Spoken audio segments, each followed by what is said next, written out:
اس مہینے کو غم کا مہینہ سمجھا جاتا ہے، اس مہینے کو منحوس مہینہ سمجھا جاتا ہے، اس مہینے کو پریشانی کا مہینہ سمجھا جاتا ہے۔ اس مہینے میں لوگ شادی بیاہ نہیں کرتے، اس مہینے میں کسی کام کا آغاز نہیں کرتے، اس مہینے میں مکان تعمیر کرنا ہو تو اس کو مؤخر کر دیتے ہیں، بچوں کی شادیاں کرنی ہو تو ان کو مؤخر کر دیتے ہیں،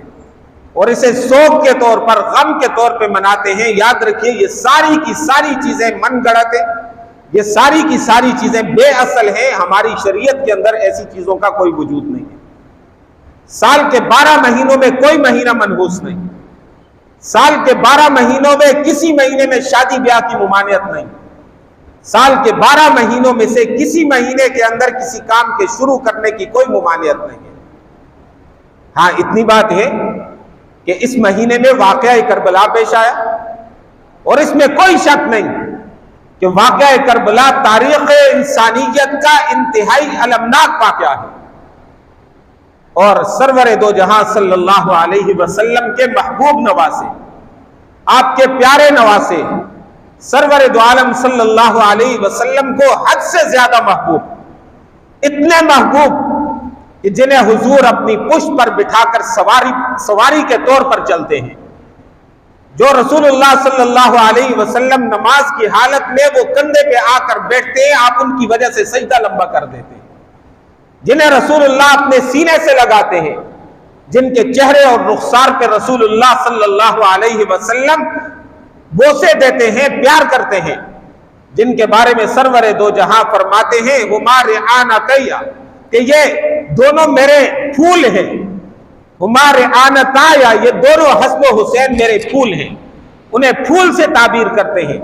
جو حضور صلی اللہ علیہ وسلم کی پیاری بیٹی حضرت فاطمہ کے بیٹے ہیں، حضرت فاطمہ کی اولاد ہیں۔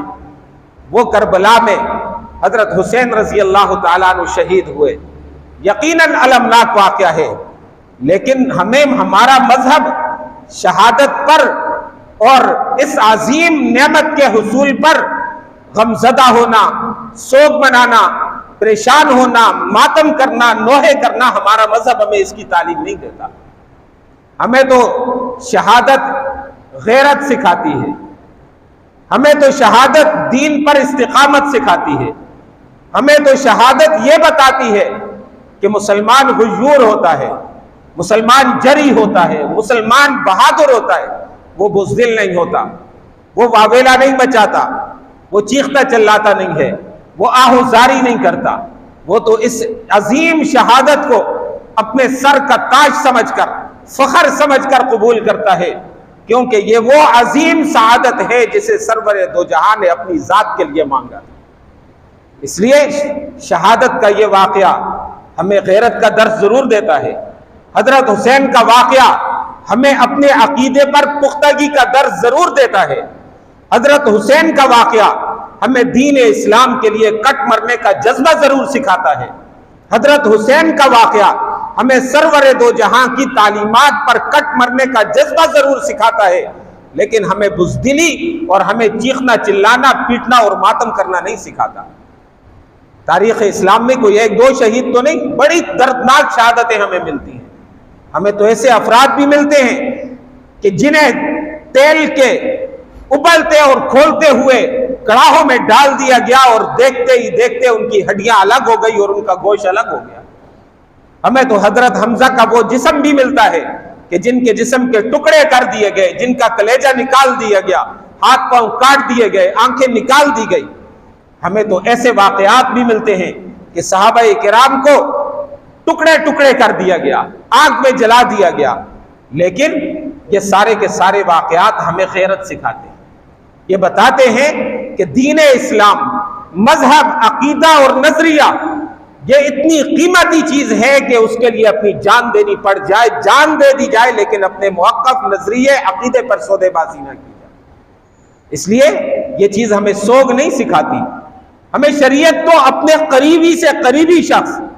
اگر کسی کا بیٹا فوت ہو جائے، کسی کا والد فوت ہو جائے، کسی کی والدہ فوت ہو جائے، بہن بھائی فوت ہو جائیں، کوئی بھی چلے جائے، شریعت کہتی ہے سوگ مناؤ، لیکن زیادہ سے زیادہ اس کی لمٹ اور حد یہ ہے کہ 3 دن سوگ مناؤ، 3 دن سے زیادہ کی اجازت نہیں ہے۔ صرف ایک بیوی ایسی ہے کہ جس کو یہ کہا گیا کہ شوہر مر گیا ہے تو 4 مہینے 10 دن تک تم نے عدت اور سوگ منانا ہے،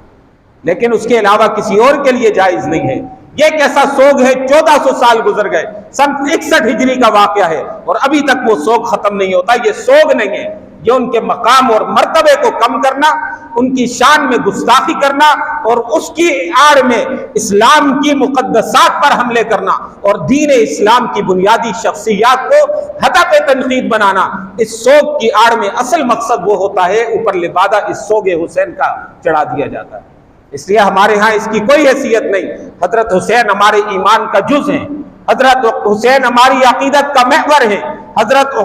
حسین ہمارے ایمان کا حصہ ہے۔ ان کی گستاخی، ان کی شان میں کمی، ان کے مقام و مرتبہ میں کمی کرنے والے کو ہم اسی طرح لعنتی سمجھتے ہیں جیسے سیدنا ابوبکر صدیق اور عمر فاروق کے گستاخ کو ہم لعنتی اور مرتد سمجھتے ہیں۔ لیکن ان کی سیرت و کردار کو بنیاد بنا کر دیگر صحابہ کرام پہ تبرہ کرنا، ان کی شان اور مقام میں کمی کو بیان کرنا، ہمارا مذہب ہمیں اس کی اجازت نہیں دیتا ہے۔ تو عرض یہ کر رہا تھا کہ اس مہینے کو لوگ سوگ کے طور پہ مناتے ہیں، تو یہ کوئی سوگ کا موقع نہیں ہے، اور اس سوگ کے نام پر پھر ماتم بھی ہوتا ہے، نوحے بھی ہوتے ہیں، رونا پیٹنا بھی ہوتا ہے۔ یاد رکھیے ان چیزوں کا ہماری شریعت سے تعلق نہیں ہے۔ اسی طرح اس مہینے کے اندر آپ نے دیکھا ہوگا جگہ جگہ سبیلیں لگی ہوئی ہیں، اور پھر 10 محرم کو حلیم بنائی جا رہی ہے، لوگوں سے چندہ لے کے کھانے پینے کا ماحول بنایا ہوا ہے۔ حلیم پکڑیے جی مسالے دار قسم کی، کیوں؟ حضرت حسین شہید ہوئے تھے،